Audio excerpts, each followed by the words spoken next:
somewhere. While no one knows their stories, Dave hopes these bikes create new memories for the children who ride them. And maybe someday, those kids will remember this. If you do something for somebody else, they remember. They say, well, that was nice of that person. Dave Nugent, making a difference. One wheel, one spoke, and one pedal at a time. In his backyard, here in Brookville. James Brown, News Center 7. Absolutely amazing. Dave told James he has no idea how much he's spent on bicycles and parts. He said it doesn't matter, but he did want to thank the people who send him donations from time to time. If you know someone making a difference, James would like to hear from you. You can send him a message on Facebook or email him at james.brown@whiotv.com. And now, your Storm Center 7 forecast. That's weather coverage you can count on.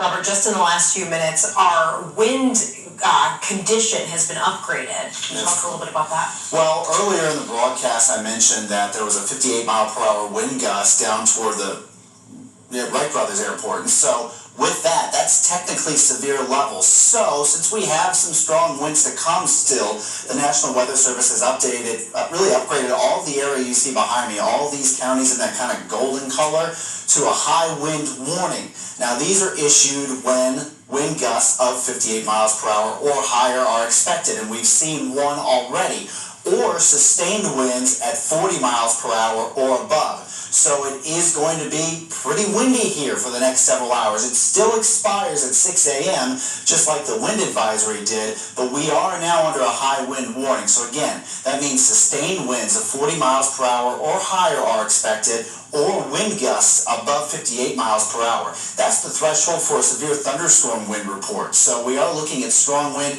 everywhere you see a goldenrod color, and not to mention the rain as well. It's going to be wet. Some of you are already seeing rain across the region, mainly in Indiana. Temperatures are still very warm. We're in the 70s at this hour. You can see 76 in Dayton, 74 in Troy, 69 in Salina. We got up to the 80s in a few places today. It was very warm. In fact, we're still hanging on to a difference of about 34 or 35 degrees above where we were yesterday. It was this much warmer earlier in the evening. I showed this map and it has not changed. We are still very warm across the region. Now, we don't have all of the ingredients for severe weather, unlike areas down toward the south where they are expecting and are already seeing lots of severe weather. But this is all in response to a cold front making its way through our region. You'll see the temperatures drop a bit. Thursday, your highs won't be in the 80s, 57, a high of only 47 Friday. And I should also mention that high of 57 will probably be soon after midnight, and temperatures will gradually fall throughout the day tomorrow to the low 50s in the afternoon and then the 40s by the evening.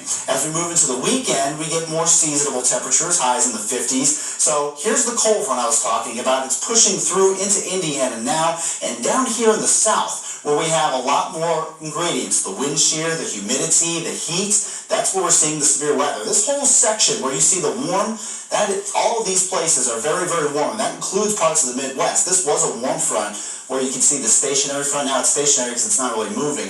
It was a warm front that moved across the region, and that has brought us all of the warm air at the moment. Rainfall across Indiana, you can see the whole state's covered, but we are getting to see some rain soon in Ohio. Here's where all the severe weather is: tornado warnings in red, severe thunderstorm warnings in green. I was watching these earlier, 7:25 in the evening, because they actually had a little bit of a robust system kind of moving through with severe thunderstorm warnings. But so far, a lot of that has fallen apart as it's moved closer toward Ohio, and so you can see just across the state line now, we're seeing some showers. So expect to see rain most of the overnight hours. You can see here at 1 o'clock, looking at a few showers, and we'll probably even still see a few isolated showers in the morning. The afternoon's looking rather dry, but then by the evening on Thursday, some more spotty showers occur, and if we get that cold air in time, it does look like we could see a few flurries early Friday morning with a high temperature of only 47 degrees. And then moving into next week, again, those temperatures do rebound to the 60s with a better chance for rain. Molly? Thanks, Robert. Some people living in this part of the Miami Valley told us they're concerned about plans to turn this bowling alley into a gas station. The safety problems they worry this could cause.